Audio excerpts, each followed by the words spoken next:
அன்புள்ள விஜய் தொலைக்காட்சி நேயர்களே வணக்கம். ஜோதிட தகவல் பகுதியில் சொந்த உறவினர்களிடம் யாருக்கு ஒற்றுமை சிறப்பாக இருக்கும், யாருக்கு தேவையில்லாத பிரச்சனைகள் ஒற்றுமை குறைவெல்லாம் ஏற்படும் என்பது பற்றி ஜோதிட ரீதியாக பார்க்கின்ற பொழுது பல்வேறு தகவல்கள் இருக்கிறது. தந்தையிடம் ஒற்றுமை யாருக்கு சிறப்பாக இருக்கும் பார்க்கின்ற பொழுது அவர்கள் ஜாதகத்தில் சூரியன் யார் ஜாதகத்தில் நல்ல பலமாக இருக்கிறதோ அவர்களுக்கு தான் தந்தையிடம் ஒற்றுமையானது சிறப்பாக இருக்கும். லக்ன பாவத்திற்கு 9ஆம் வீடானது தந்தை ஸ்தானமாகும். 9ஆம் வீட்டில் சுபகிரகங்கள் அமையப்பட்டிருந்து, சுபகிரகம்னு சொல்லக்கூடிய எந்த கிரகமாக இருந்தாலும் சரி, குரு சுக்கிரன் புதன் போன்ற சுபகிரகங்கள் அமையப்பட்டிருந்து, தந்தை காரகன் சூரியன் நல்ல கேந்திர திரிகோண ஸ்தானங்களில் நல்ல பலமாக இருந்து நட்பு கிரக சேர்க்கப்பட்டிருந்தால் தந்தையிடம் நல்ல ஒற்றுமை சிறப்பாக இருக்கும். அதுவே ஒரு ஜாதகத்தில் சூரியனானவர் நீச்சம் பெற்றோ, சூரியனுக்கு ராகுவும் சனியும் ஆகாது, ராகு சனி சேர்க்கப்பட்டிருந்தாலோ, ராகு சனி நட்சத்திரத்தில் சூரியன் இருந்தாலோ அந்த ஜாதகருக்கு தந்தையிடம் ஒற்றுமை குறைவு உண்டாகும்.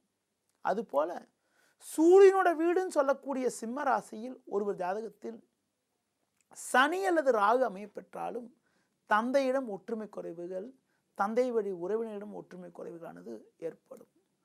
பொதுவாக ஒரு ஜாதகத்தில் சூரியனானவர் சனி அல்லது ராகு சேர்க்கப்பட்டிருந்தால் தந்தை வழி உறவினரிடம் தேவையற்ற வாக்குவாதங்கள் ஏற்படுவதற்கான வாய்ப்புகள் உண்டு. அப்படிப்பட்ட கிரக அமைப்புகள் ஏற்பட்டு, குறிப்பாக சூரியனுடன் சனி அல்லது ராகு சேர்க்கப்பெற்று சூரியனுடைய திசை அல்லது புக்தியோ, சனி அல்லது ராகு திசை அல்லது சனி அல்லது புத்தியோ நடைபெற்றால் தந்தை வழி உறவினரிடம் ஒற்றுமை குறைவு ஏற்படுவதற்கான வாய்ப்புகள் உண்டு. அதுபோல 9ஆம் வீட்டில் பாவகிரகங்கள் இருந்து சனி அல்லது ராகு இருந்து அந்த தசாபுத்தி நடைபெற்றால் கூட தந்தைக்கு சின்ன சின்ன சோதனைகள் ஏற்படக்கூடிய அமைப்பு, தந்தை வழி உறவினரிடம் கருத்து வேறுபாடுகள் ஏற்படுவதற்கெல்லாம் வாய்ப்புகள் உண்டு. தாயிடம் யாருக்கு ஒற்றுமை சிறப்பாக இருக்குன்னு பார்க்கின்ற பொழுது ஒரு ஜாதகத்தில் சந்திரனானவர் பலமாக நல்ல ஆட்சி உச்சம் பெற்றிருந்தால் அவர்களுக்கு தாயிடம் நல்ல ஒற்றுமை இருக்கும். அதுபோல தாய் ஸ்தானம் சொல்லக்கூடியது 4ஆம் இடமாகும். 4ஆம் அதிபதி கேந்திர திரிகோண ஸ்தானங்கள் அமையப்பெற்று நாளில் பாவகரங்கள் இல்லாமல் நாளில் சுபகரங்கள் இருந்தால் தாய்க்கு நல்ல நீண்ட ஆயுள், நல்ல ஆரோக்கியம், தாய் வழி உறவினர் மூலமாக நல்ல சிறப்பான பலன்கள் எல்லாம் உண்டாகும். அடுத்து பார்க்கின்ற பொழுது உங்களுக்கு தாய் காரகன் சொல்லக்கூடிய சந்திரனானவர் சனி அல்லது ராகு சேர்க்கப்பெற்றாலோ, கேது சேர்க்கப்பெற்றாலோ, சந்திரனானவர் சனி அல்லது ராகு நட்சத்திரங்களில் அமையப்பட்டிருந்தாலோ தாய்க்கு சின்ன சின்ன சோதனைகள், தேவையற்ற நெருக்கடிகள், சந்திரனும் சனியும் சேர்ந்திருந்தாலும், சந்திரனும் ராகுவும் சேர்ந்திருந்தாலும் தாயிடம் கருத்து வேறுபாடுகள் ஏற்படுவதற்கான வாய்ப்புகள் உண்டு.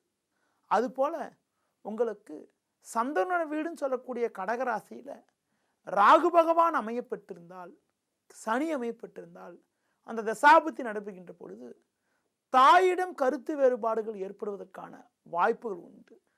பொதுவாக கடகராசியில் பாவகரங்கள் அமைவது, 4ஆம் வீட்டில் பாவகரங்கள் அமைவது அவ்வளவு சிறப்பல்ல.